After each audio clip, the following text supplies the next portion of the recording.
Railway with Shyam YouTube channel पर आप सभी लोगों का स्वागत है। आशा करता हूँ आप सभी लोग अच्छे होंगे, स्वस्थ होंगे और आरआरबी एनटीपीसी 2024-25 की मन लगा करके आप लोग तैयारी कर रहे होंगे। तो फिर आपके लिए लेकर के आ चुका हूँ आरआरबी एनटीपीसी स्पेशल 40 महत्वपूर्ण प्रश्न जीके जीएस के। तो आज के इस वीडियो को आप लोग शुरू से लेकर के एंड तक फुल वॉच करते रहना। वीडियो पसंद आए तो वीडियो को आप एक बार लाइक कर देना। चैनल को अभी तक आप लोगों ने सब्सक्राइब नहीं कर रखा होगा तो चैनल को आप लोग जरूर सब्सक्राइब कर लीजिएगा। तो चलिएगा फिर शुरू करते हैं। तो पहला प्रश्न आ जाता है कि भारत के प्रथम रक्षा मंत्री कौन थे? बताओ पहले रक्षा मंत्री कौन थे? एक का आंसर क्या हो जाएगा? तो भारत के जो प्रथम रक्षा मंत्री थे वो सरदार बलदेव सिंह थे, यानी एक का ए ऑप्शन राइट आंसर हो जाएगा। दूसरा प्रश्न आ जाता है कि भारत में प्रांतीय स्वायत्तता किस एक्ट के माध्यम से प्रदान की गई? तो कौन से एक्ट के माध्यम से ये प्रदान की गई थी? तो ये प्रदान की गई थी भारत सरकार अधिनियम 1935 के तहत। दो का सी ऑप्शन राइट आंसर हो जाएगा। तीसरा प्रश्न आ जाता है कि झूम खेती भारत के किस राज्य में सर्वाधिक की जाती है? तो कौन से राज्य में की जाती है? तो जो झूम खेती है ये भारत के नागालैंड राज्य में की जाती है, यानी तीन का सी ऑप्शन देने वाले सभी लोगों का राइट आंसर हो जाएगा। अगला प्रश्न आ जाता है, प्रश्न संख्या 4 है, भारत में सिंचित क्षेत्र के अंतर्गत किस फसल की बुआई की जाती है? तो ये कौन से फसल की बुआई की जाती है? तो भारत में सिंचित क्षेत्र के अंतर्गत धान की बुआई की जाती है। 4 का डी ऑप्शन देने वाले सभी लोगों का राइट आंसर हो जाएगा। अगला प्रश्न है, प्रश्न संख्या 5 है कि विश्व व्यापार संगठन को पूर्व में किस नाम से जाना जाता था? तो विश्व व्यापार संगठन को पूर्व में जाना जाता था GATT के नाम से, यानी 5 का ए ऑप्शन जितने भी लोग कमेंट बॉक्स में दे रहे हैं उन सबका राइट आंसर हो जाएगा। छठवां प्रश्न कि प्याज किस प्रकार का फसल है? तो बताओ प्याज ये कैसी फसल है? तो प्याज यह एक नकदी फसल है, यानी 6 का बी ऑप्शन राइट आंसर हो जाएगा। सातवां प्रश्न आ जाता है कि भारत में कुल कितने अंक के पिन कोड का प्रयोग किया जाता है? बताओ कुल कितने अंक का किया जाता है? तो भारत में कुल 8 अंक के पिन कोड का प्रयोग किया जाता है। 7 का सी ऑप्शन देने वाले सभी लोगों का राइट आंसर हो जाएगा। आठवां प्रश्न है, भारत में कपास का सबसे बड़ा उत्पादक राज्य कौन है? तो कौन सा राज्य है? तो भारत में कपास का जो सबसे बड़ा उत्पादक राज्य है वो है गुजरात। 8 का बी ऑप्शन राइट आंसर हो जाएगा। नौवां प्रश्न आ जाता है कि तिब्बत में किस नदी को सांगपो कहा जाता है? तो कौन सी नदी को सांगपो के नाम से जाना जाता है? तो ब्रह्मपुत्र नदी है, इसे सांगपो के नाम से जाना जाता है। 9 का डी ऑप्शन राइट आंसर हो जाएगा। 10वां प्रश्न आ जाता है, किसान क्रेडिट कार्ड योजना कब शुरू की गई? तो बताओ ये कब शुरू की गई है? तो किसान क्रेडिट कार्ड योजना इसे शुरू किया गया 1998 में। 10 का बी ऑप्शन राइट आंसर हो जाएगा। 11वां प्रश्न है कि यूरोपीय राष्ट्रों द्वारा शुरू की गई साझी मुद्रा को किस नाम से जाना जाता है? तो बताओ इसे किस नाम से जाना जाता है? तो यूरोपीय राष्ट्रों द्वारा शुरू की गई जो साझी मुद्रा है इसे यूरो के नाम से जाना जाता है। 11 का ए ऑप्शन करेक्ट आंसर हो जाएगा। 12वां प्रश्न आ जाता है कि विषयों का अध्ययन किस विज्ञान के तहत किया जाता है? बताओ कौन से विज्ञान के तहत विषयों का अध्ययन करते हैं? तो ये किया जाता है टॉक्सिकोलॉजी के अंतर्गत है। 12 का बी ऑप्शन देने वाले सभी लोगों का राइट आंसर हो जाएगा। अगला प्रश्न है, प्रश्न संख्या 13 है कि हीरे क्यों जगमगाते हैं? तो बताओ हीरे ये किस वजह से जगमगाते हैं? 13 का आंसर आपको देना है कि 13 का राइट आंसर है क्या हो जाएगा। ऑप्शन में आपको दिखा दे रहा हूँ जिससे आप लोग इसका राइट आंसर है पता लगा पाओ। तो किसके वजह से ये तारे हैं वो टिमटिमाते हैं? फटाफट से बताओ 13 का राइट आंसर क्या हो? फिर तारे नहीं, हीरे किस वजह से जगमगाते हैं, टिमटिमाते हैं? तो ये हो जाएगा प्रकाश की पूर्ण आंतरिक परावर्तन के कारण। C option right answer. 14वां प्रश्न है आपके सामने कि भारत की प्रथम पंचवर्षीय योजना का कार्यकाल क्या था? तो बताओ क्या था? तो भारत की प्रथम पंचवर्षीय योजना का जो कार्यकाल था वो 1951 से लेकर के 56 तक था। 14 का ए ऑप्शन करेक्ट आंसर है हो जाएगा। 15वां प्रश्न है आपके सामने कि सुभाष चंद्र बोस ने 1939 ईस्वी में किस पार्टी की स्थापना की थी?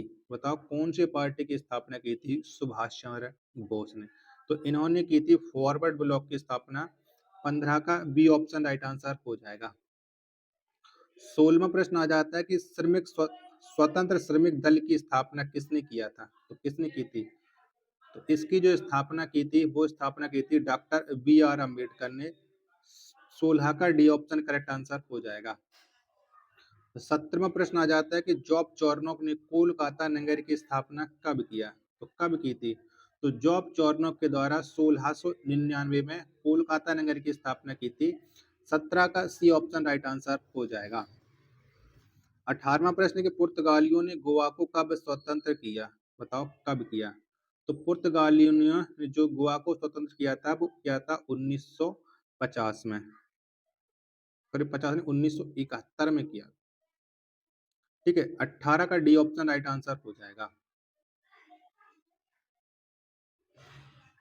19वां प्रश्न है आपके सामने कि राजा राममोहन राय ने ब्रह्म समाज की स्थापना कब की? तो राजा राममोहन राय ने जो ब्रह्म समाज की स्थापना की थी वो 1828 में की थी। 19 का ए ऑप्शन करेक्ट आंसर है, हो जाएगा। 20वां प्रश्न आ जाता है कि वेद शब्द का अर्थ क्या होता है? बताओ क्या होता है? तो वेद शब्द का अर्थ होता है ज्ञान। 20 का बी ऑप्शन करेक्ट आंसर हो जाएगा। चलिएगा, 21वां प्रश्न है कि लोहे में जंग किस कारण से लगता है? तो बताओ लोहे में जंग है वो किस वजह से लगती है? तो ये लगती है ऑक्सीकरण की वजह से। 21 का ए ऑप्शन राइट आंसर है, हो जाएगा। 22वां प्रश्न आ जाता है कि विश्व Saraiya iron and steel limited कहाँ में स्थापित किया गया? बताओ इसकी स्थापना कहाँ पर हुई है? तो विश्व Saraiya iron and steel limited की जो स्थापना है वो हुई है भद्रावती में। 22 का बी ऑप्शन करेक्ट आंसर हो जाएगा। 23वां प्रश्न आ जाता है कि मानव त्वचा का रंग किसके कारण से बनता है? तो किसके वजह से बनता है? तो मानव त्वचा का जो रंग है वो मेलानिन के वजह से बनता है। 23 का सी ऑप्शन राइट आंसर हो जाएगा। 24वां प्रश्न कि रक्तचाप किससे मापा जाता है? बताओ किससे मापते हैं? तो जो रक्तचाप है ये स्फेगनोमीटर के द्वारा मापा जाता है।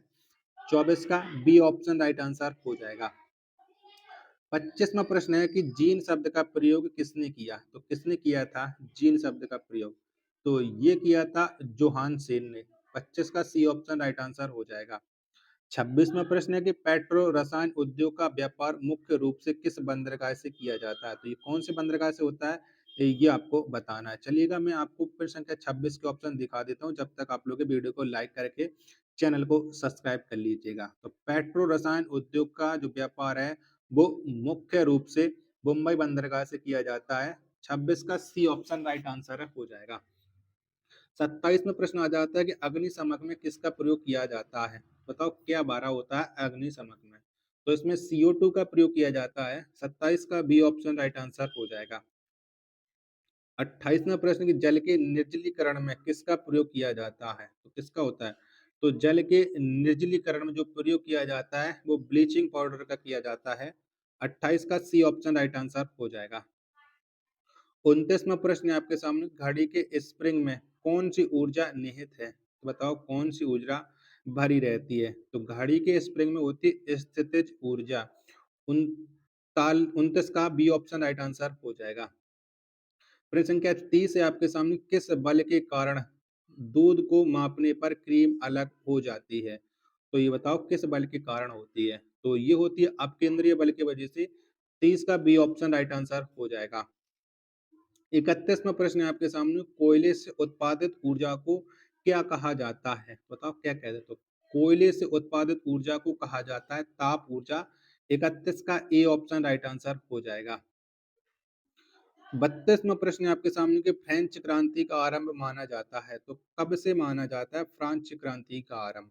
तो ये बस्तील किले के पतन से माना जाता है। 32 का बी ऑप्शन राइट आंसर हो जाएगा। 33वां प्रश्न आ जाता है कि किसे न्यायालय के द्वारा लागू नहीं किया जा सकता है? तो बताओ इनमें से क्या लागू नहीं हो सकती है न्यायालय के द्वारा? 33 का राइट आंसर। तो राज्य की नीति निर्देशक तत्व और मूल कर्तव्य हैं, ये न्यायालय के द्वारा लागू नहीं किए जा सकते हैं। 33 का राइट आंसर हो जाएगा ऑप्शन क्या डी। ए और बी दोनों इसके करेक्ट आंसर हो जाएंगे। 34वां प्रश्न है आपके सामने कि शस्त्र नियंत्रण के लिए अंतरराष्ट्रीय संधि को क्या कहा जाता है? तो शस्त्र नियंत्रण के लिए जो अंतरराष्ट्रीय संधि होती है इसे कहा जाता है CTBT। यानी 34 का ए ऑप्शन राइट आंसर हो जाएगा। 35वां प्रश्न है आपके सामने कि प्रसिद्ध पुस्तक the general theory of employment interest and money के लेखक कौन है? तो बताओ इस पुस्तक को किसने लिखा है? तो इस पुस्तक के जो लेखक हैं वो हैं जे.एम. किंज, यानी 35 का सी ऑप्शन राइट आंसर हो जाएगा। 36वां प्रश्न आ जाता है कि विश्व में सर्वप्रथम पूंजीवादी अर्थव्यवस्था को किस देश ने लागू किया? तो ये कौन से देश के द्वारा लागू किया गया था? तो सबसे पहले जो पूंजीवादी अर्थव्यवस्था है इसे लागू करने वाला देश है यूएसए। 36 का सी ऑप्शन राइट आंसर हो जाएगा। अगला प्रश्न संख्या 37 है, विश्व में सर्वप्रथम समाजवादी अर्थव्यवस्था को किस देश ने लागू किया? तो इस अर्थव्यवस्था को लागू करने वाला पहला देश है सोवियत संघ। 37 का ए ऑप्शन राइट आंसर। चलिएगा, अगला प्रश्न संख्या 38 है आपके सामने कि भारत में किस प्रकार की अर्थव्यवस्था लागू की गई? तो कैसी अर्थव्यवस्था लागू है भारत में? तो भारत में मिश्रित अर्थव्यवस्था लागू है। 38 का सी ऑप्शन राइट आंसर हो जाएगा। आशा करता हूँ आपको ये वीडियो जरूर पसंद आई होगी। तो वीडियो को आप एक बार लाइक कर दीजिएगा। चैनल को अभी तक आप लोगों ने सब्सक्राइब नहीं कर रखा होगा तो चैनल को आप लोग जरूर सब्सक्राइब कर लेना। मिलते हैं फिर अपने एक और नेक्स्ट वीडियो के साथ। तब तक के लिए धन्यवाद। जय हिंद, वंदे मातरम।